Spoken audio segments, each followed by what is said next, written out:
follow my lead. Well, I found a girl, beautiful and sweet. Well, I never knew you were the someone waiting for me. 'Cause we were just kids when we fell in love, not knowing what it was. I will not give you up this time, darling, just kiss me slow. Your heart is all I own, and in your eyes you're holding mine.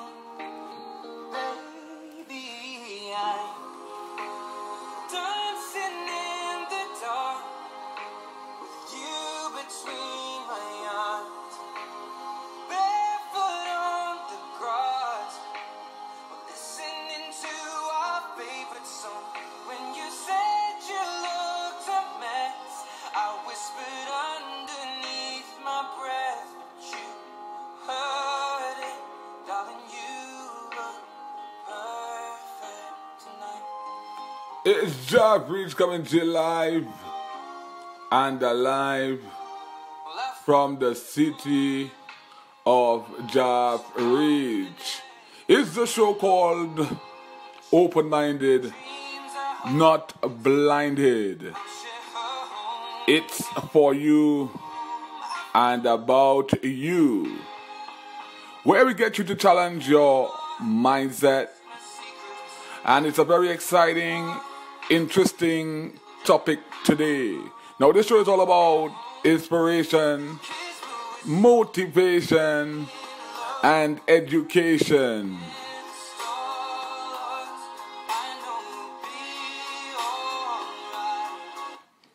So let's start getting ready to dive into the topic today.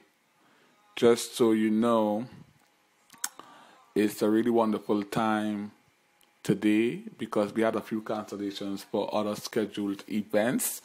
So I'm definitely taking advantage of the opportunity that I was presented with to bring you all, my listeners in the city of Jackreach, this topic. So the topic today is called, I don't like interracial relationships. Now this episode is sponsored by The Appealing Clothing. You can Google or find them on Instagram at the letter D for done, The Appealing, APPEALING Clothing. You can find them on Instagram at The Appealing Clothing. So today's topic, I don't like interracial relationships. It's important to get into a topic like this for numerous reasons. Actually, I had this topic suggested to me a while back. Sorry. And there will be other topics that are an extension of this topic for numerous reasons. Just to dive into the topic today, I know some of my listeners are thinking it's 2019 and people still have issues with people dating other races. Yes, you're right. It still exists. Now, as we like to break it down on this show, the first thing we want to ask is, what does interracial mean? Interracial means existing between or involving different races. So basically, it is the existence or the involvement of different races. So majority of times when someone hears interracial relationship or interracial, their first thought or image or vision is black or a white person. So a black or a white person. However, interracial is the interacting with different races. So it could be Hispanic, it could be black, it can be Asian, it can be different races, right? So it's not limited or specific to black and white only. Just wanted to put that out there. It makes sense to me why most people would think of white and black majority of the time, because that's the most prominent or predominant ones. just to go into some statistics here, 17% of married couples today are interracial. This was not the case 50 years ago. And just pay attention to the specific words I'm using. 17% of married couples today. So if we were to accumulate every interracial couple, not limited to marriages, the percentage would be higher.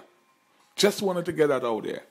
So, seeing as the percentage seems to be high, based on statistics, why do some people still have an issue with interracial couples or interracial relationships or even interracial friendships?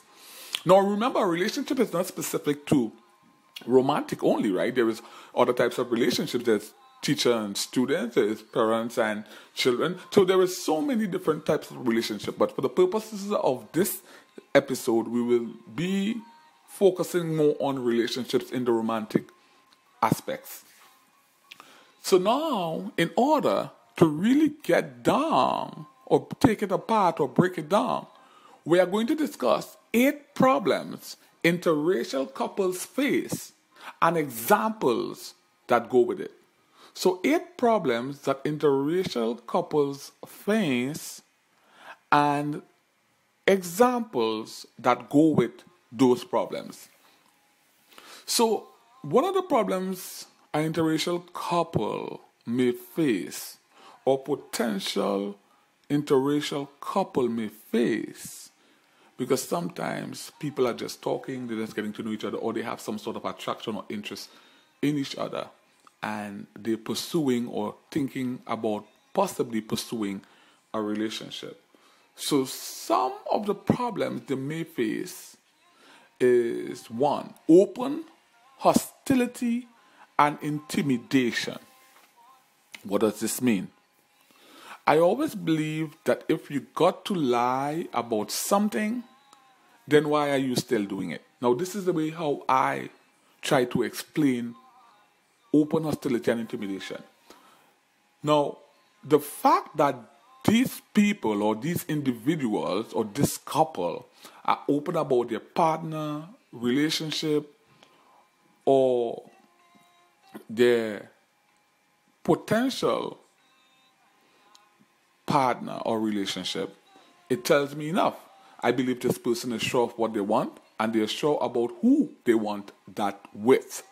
So if you gotta lie about something, then you probably shouldn't be doing it. So they're not lying or denying their partner or lying about their romantic interest. They're open about it. However, society or friends, family members, so on, may frown upon this. So, open hostility and intimidation, because you are open about what you want and who you want it with, you are basically leaving yourself vulnerable to open hostility and intimidation. So someone may approach you or respond or react to you in a hostile way, or try to even intimidate you to get you to change your mind or to deter you from your interest or your quest into a specific person based on their race.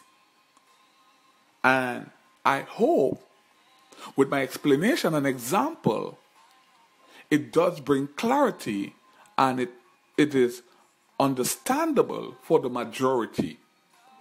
Now, if you have any specific questions at all about any of these factors, points, or even other videos or episodes I've done before, don't hesitate to reach out by instant messaging or email or even a phone call. Find us at the Jav Reach Show.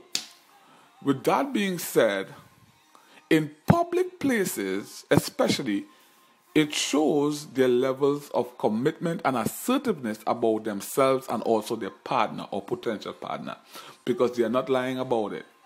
It's open. However, know you're also open to public scrutiny, hostility, and intimidation. So, it shouldn't deter you. However, be aware that these are some of the backlash or potential backlash that you would be faced with. 2, negative stereotyping. So I've heard a lot of negative stereotypes surrounding interracial couples or interracial relationships. I've even heard one person try to justify the negative stereotype by saying they feel bad for the couple because if they were to make a kid, the kid would face racism and bullying and things along that aspect. Now, this is absolutely ridiculous that somebody would try to justify the negative stereotyping by using an example like that. In today's day and age, in this era that we live in, it's 2019, people have negative stereotypes because they themselves are not strong enough or advocate for something better. They do not represent change. So they stuck with society's expectations from back then, and they are not a contributing factor to things being better. So they use excuses and lack effort. And cowardly enough, negatively stereotyping couples or interracial couples based on something they made up or some preconceived notion that somebody made up and told them in a way that it made sense to them. So negatively stereotyping interracial couples. Yes, for every relationship, there will be ups, downs, advantages, disadvantages, good and bad times. There is no doubt about it. But you cannot label or assess or make a determination for a relationship based on negative stereotypes that you perceive or assume. So negative stereotyping is also one of the problems that interracial couples may face. 3, derogatory comments in public. Now, just to be specific here, I want to give the example or the meaning or definition of the word derogatory. Derogatory means showing a critical or disrespectful attitude. So you have that. Derogatory comments in public. Showing a critical or disrespectful attitude in public. So, example, sometimes, or few times, or one or more times, you may be out at the grocery store. Now, I've had a lot of personal encounters with situations like these, and sometimes you're just out with a friend. When I say friend, I mean an actual friend. It could be a friend of the same sex. It could be a friend of a different race but same sex. Or it could be a friend of a different sex or opposite sex but a different race. And automatically people assume that you're together. But this example I can use as derogatory comments in public. Now some people try to justify their insults by making it seem like it's okay for what they said.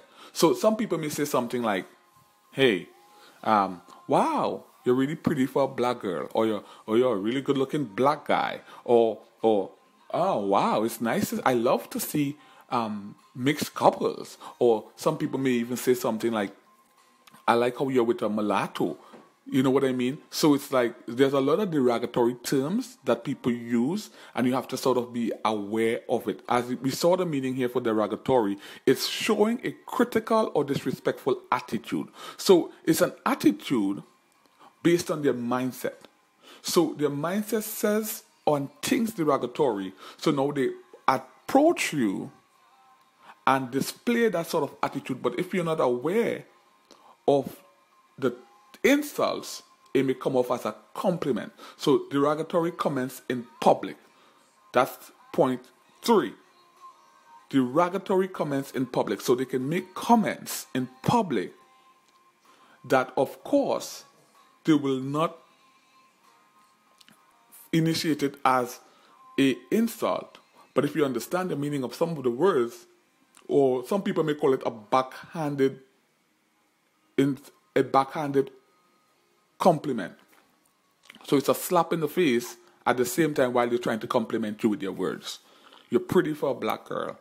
Wow. I have friends that date black guys. Oh, my girlfriend is with a white guy. I like white people. I have a lot of black friends, right? So you got to be mindful of these derogatory comments in public. 4, stares, insults, jibes, slights, and whispers.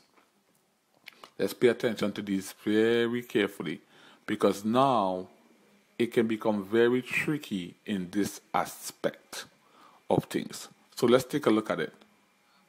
Derogatory comments in public was the third one, and now we jumped into something that actually aligns with that.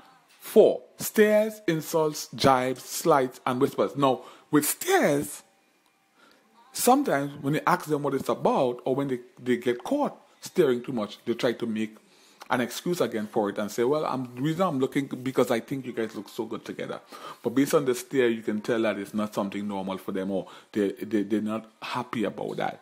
Now, insults, we talked a little bit about it earlier in 3 about the insults they can give as a backhanded compliment, which is basically a slap in the face at the same time. And so insults could be something like, yeah, you know, I hope your kids don't face any sort of racism. I had a friend that was in a situation, she was in an interracial relationship and it didn't work out because the different cultures just don't mesh well together, but I hope your guy's situation works out. So, comments like that, insults, jibes, where they actually basically poking at you by saying things to get a reaction out of you based on the way they believe you will react based on your race or based on stereotypes of your race. So they're taking jibes at you. You know, some people may say jabs. So they're taking jabs at you, poking at you.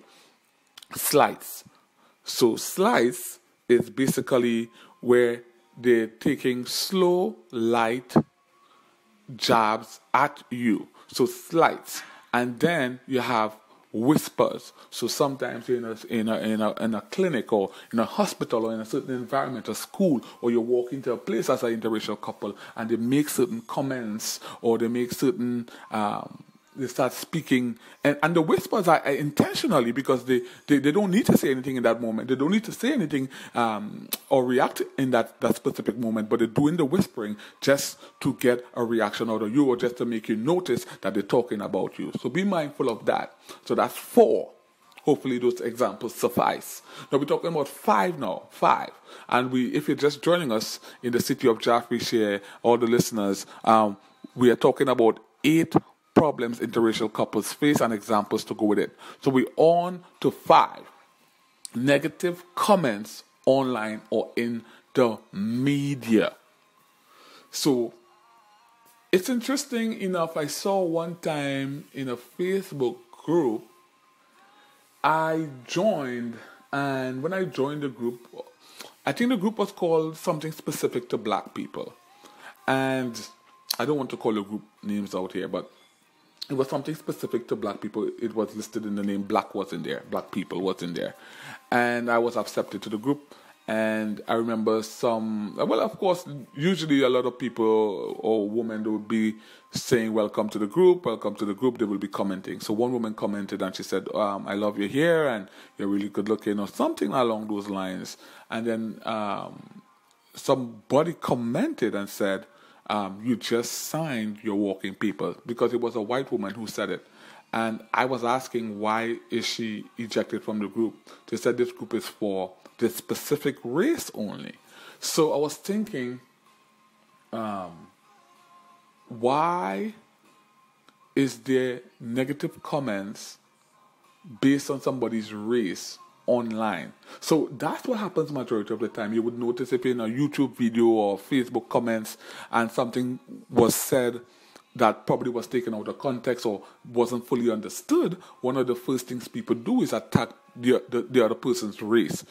This is why I don't date this specific race. This is why I hate people from this race. People from this race are like this. And so usually people go into those sort of negative comments online. And it's ridiculous, but it stems from somewhere.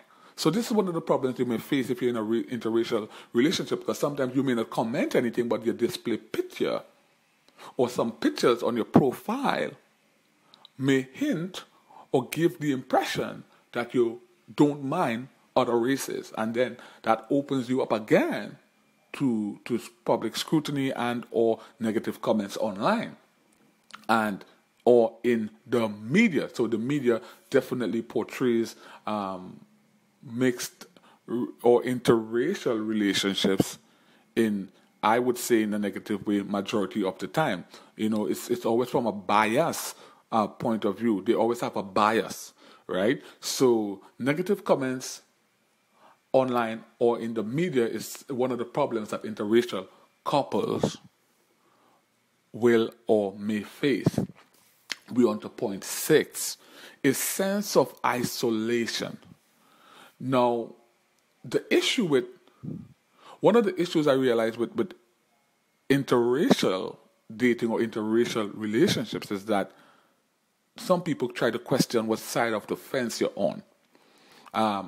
Think about Travis Scott and Kylie Jenner, or whatever Jenner her name is, right? Or whatever Kardashian she is. So people try to question what side of the fence are you on? What side of the field? What team are you playing for, basically? So it gives you a sense of isolation in the sense that you don't choose that, but now either family members, friends, colleagues, co-workers, classmates, now people may try to isolate you because they're questioning what side of the fence or what team you are playing for. I'll give you an example. If you were to have a gathering, so you know how there's work Christmas parties, this is something outside of the job. And you would recognize or realize sometimes one person from the interracial relationship may be invited, but the other may not. Or sometimes both are not invited just to not offend the other. Or one person may be invited to a specific family event, but they say you can't bring him or her based on or because of or regarding their race. So it's a sense of isolation. Be mindful of that. That is one that you definitely want to pay close attention to. We're on to point 7. Rejection from family or being disinherited. Now, rejection, you have to understand that word. Rejection, to reject something. To reject. To say no. To disaffiliate yourself with something. To reject something. To also rejection from family or being disinherited. No, to be disinherited is a huge, impactful thing that can happen to anyone at all. I think about being disinherited, like there are some people that actually are of a specific family, but that family doesn't want to affiliate themselves with them. They say you are no longer this specific last name. You are no longer one of us. You're no longer part of the culture. You've been kicked out. You've been disfellowshipped. We are taking away any ties you have to us. We are no longer associated with you. You can no longer be a representation of us. For example, this happens more common. I think this is one of the most famous or predominant things that's happened with interracial relationships is that when one person marries into a family or gets involved with a family member and of course the family doesn't approve or one or both families don't approve respectfully, then what happens is they say, listen, if you're with this person, you can't bring them over. No, that sometimes forces the individual in the situation to be disinherited from the family. So disinherited is not specific all the time to the family members saying that, but sometimes they force that by making rules or giving ultimatums, right? But this happens more often than not. I think this is one of the most, if not the most common issue or problem that interracial couples face. Rejection from family or being disinherited. We're on to point 8. Loss of contact with friends or family that disapprove. Now this ties in to 7.7, rejection from family or being disinherited. So loss of contact with friends or family. Now sometimes, as an example, you would recognize that some people may not say or give an ultimatum about if you're with this person or with this race, or if you align yourself with this race of people or this type of people, we would stay away from you or reject you or disinherit you. However, loss of contact with friends or family, sometimes you send messages, letters, emails, friend requests on Facebook, you just realize some of them blocked you. So loss of contact, they don't respond to your messages, they don't return your phone calls. Loss of contact with friends or family that disapprove. Sometimes some may tell you outright or straight up or point blank. But if they disapprove and they're your friends or family, I would put those friends and family in quotation marks. Because if they really wanted to make you happy, they would be a contributing factor to your happiness, and they would be happy for you being happy, actually. So loss of contact with friends and family that disapprove. That's 8 points that contribute to problems interracial couples face in relationships. That brings us to my tips and strategies. So here it is, my tips. Love yourself first and be open to real love. Not what society expects of you or what society deems to be real love or what social media deems to be real love or what the media deems to be real love, but the love that's genuine to you, the love that makes sense to you. Love for yourself, not anyone else. To find out more about interracial relationships, stigma, origin, and elevation, please click the link in the description. So this is a really helpful link, and it's a short page to read, but I think, and I would imagine you would find this very helpful, and you can also share it with some friends. It may not be specific to you. However, it will be helpful for one or more of your friends or family members. Remember, you may have overcome a lot in your interracial relationship, or helping your family member go through, or your friend in an interracial relationship. No, there's some people, a lot of people that are not so fortunate. They need the help, they need the support, they need the understanding, they need somebody they can relate with, somebody who they can sit, talk with, or even communicate with. So please be mindful of that and click the link, share it, and also encourage somebody today. Strategies. Understand it's okay to talk, acknowledge, and discuss the issues your interracial relationship may encounter, because it's reality. Be one step ahead. So talk about it with your partner, talk about it with the potential partner, talk about it with friends, family. Give them a heads up. Be one step ahead. For more information about anything discussed today, please call 289-804-7353 at the Jaff Reach Show, open-minded, not blinded, or email us directly at jaffreach@gmail.com. So that's JAHF Reach, like I'm about to reach over there, at gmail.com. We got some wonderful feedback and comments. Again, we are deeply moved by these wonderful feedback and comments, and they help encourage and motivate us to keep doing this for you and about you.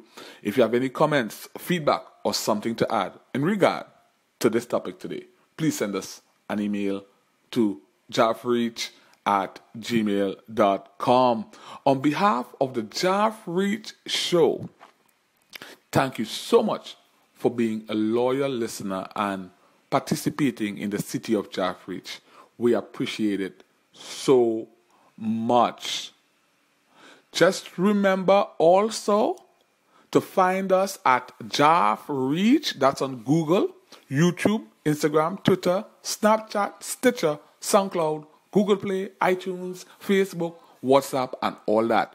Remember to comment, share, like, and especially subscribe to our YouTube channel. Like a video of you and subscribe. Hit the notification bell so every new video that's posted, you would be notified about it. Subscribe to our YouTube channel. Remember, this is most important. Don't keep the message to yourself. Please share it with someone else. Until the next one, it's Jaff Reach, not Jaffcom. Salute, Kaba.